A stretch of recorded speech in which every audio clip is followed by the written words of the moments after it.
Welcome back to Joe Stunner Boxing.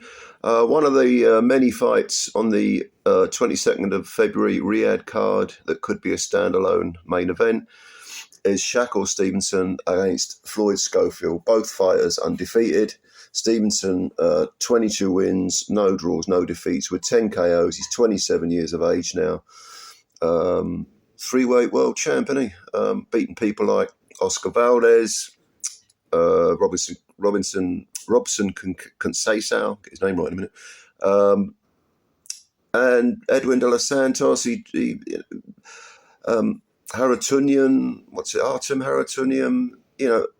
These are all, B minus B level fighters. Maybe a B plus in there if you're talking about Valdez. Jamel Herring, he beat him on the way up,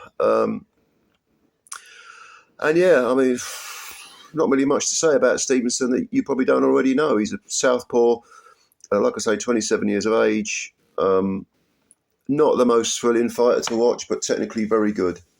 A lot of people really don't care for his style. They find it very dull, very sort of clinical. I suppose it is, really. I can't say I'm thrilled when I watch him. And a couple of his fights, certainly the one against De Los Santos was boring, and the Haratunian one was dull, but in the past when he was at lower weights, he's looked as if he's got a bit more sort of pizzazz about him, like the one against Jamel Herring, when he stopped him in 10 rounds. That was a good mixture of a little bit of power.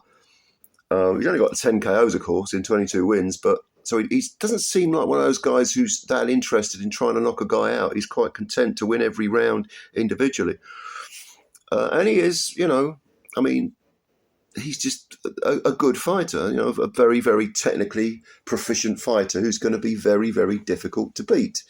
And of course, if you've been, 12 rounds, 4 or 5 times, whatever it is, like he's done, he's got the rounds under his belt. There's nothing wrong with that. You could argue, well, they've been at his own pace. But nevertheless, that's good experience at world level. And he's 27, so he's probably coming into his prime. Now, Floyd Schofield, also undefeated, 18 wins with 12 KOs. He's only 22 years of age. So he's definitely, you would think, not in his prime. And this is really a jump up, a calculated risk, a very dangerous risk, I think, especially in light of when you consider his last fight, which was against Rene Giron. It was a 12-round decision, but he was on the floor in the 11th. And he did look shaky towards the end. And interestingly, at the end of that fight, Oscar De La Hoya, who's his promoter, when there was talk about Schofield moving into a world title fight next, which obviously he's doing, because this is for the WBC lightweight title against Stevenson. But De La Hoya kind of put the brakes on it and said, no, I don't think he should do that. I think it's too early for him. I think he needs more rounds, more experience. Okay, he did the 12 rounds against Giron. He's done a couple of 10-rounders, I think. But at 22, what's the hurry? And I was thinking, De La Hoya's got it sussed there. I agreed with De La Hoya. And yet here we are, what is it, 3 months later, 4 months later, and Schofield's going in there with Stevenson. I can only assume that our friend, the excellent Turkey, must have slung a load of money around and made, as the old Godfather line goes, made him an offer he can't refuse. But look, let's just say that Schofield, if he was to put up a good performance against Stevenson, so long as he doesn't take one of those beatings where he's completely outclassed and it, shatters his confidence or gives him a physical beating which takes, years off your career. So long as Schofield goes in there, even if he loses, to go in there with someone as accomplished as Stevenson, a 3-weight belt holder, could be considered a moral victory. So, and I'm quite sure that Schofield and his team are not thinking in those terms. They're thinking about winning. But whichever way I slice and dice this, I can't see beyond a Stevenson win. I think Stevenson, like I say, he's too accomplished. He's got too much experience. Even when he was a younger fighter, like I say, the Herring win was very impressive. He fought Jeremiah Nakatalia as well. That was a 12-round decision. That was at super feather. That was a WBO interim belt, or I don't know what it was, some WBO belt. He looked good. He looked. That was 4 years ago, when he was only a little bit older than Schofield is now, but he looked more sort of ahead of the game than Schofield does at the moment at 22 years of age. I mean, if you go back to 2019, Shakur Stevenson beat Joet Gonzalez, who was undefeated at the time, in 23 fights, and he beat him on a unanimous decision. And that was for the vacant featherweight title, WBO, I think it was. That was, 5.5 years ago. So, whereas Stevenson always looked like one of these gilt-edged prospects, even when he was in his early 20s, he looked like someone who was really going places, who was really going to be an established star for many years to come. Schofield, although he's shown a lot and he looks good, he doesn't quite look like he's on that same level.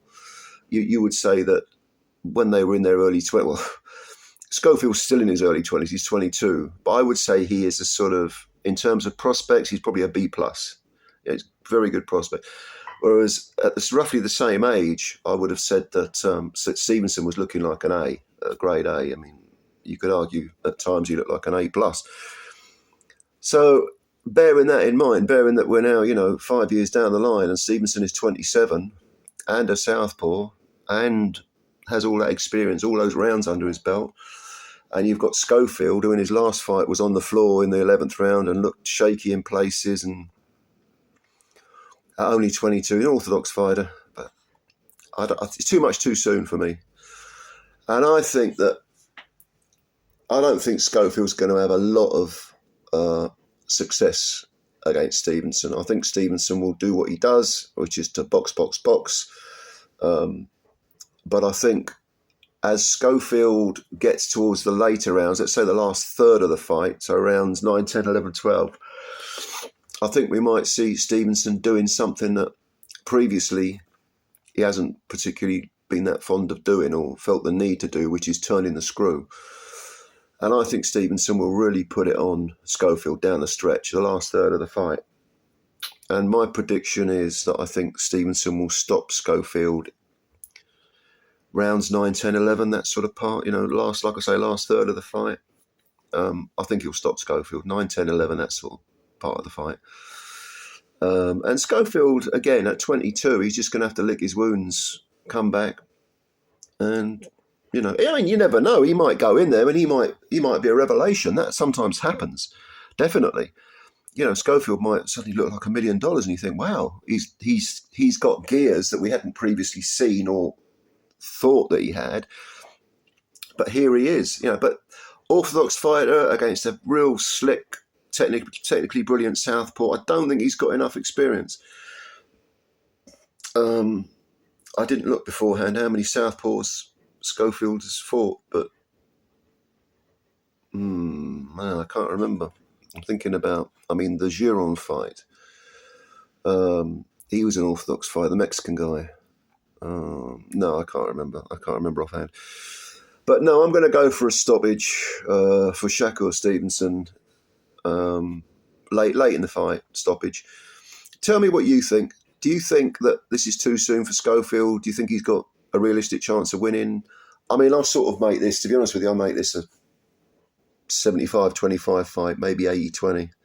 But if you disagree, leave your comments below. And of course, as usual, subscribe to the channel if you're new and hit the like button because you're helping us out. I always appreciate your time. I always enjoy reading your comments. Let me know what you think, though. Do you think it's a one-sided beatdown? Maybe you think Schofield will go the distance? Let me know. Let me know what you think. All right, ladies and gentlemen, thank you very much as always. And more to come. Bye for now.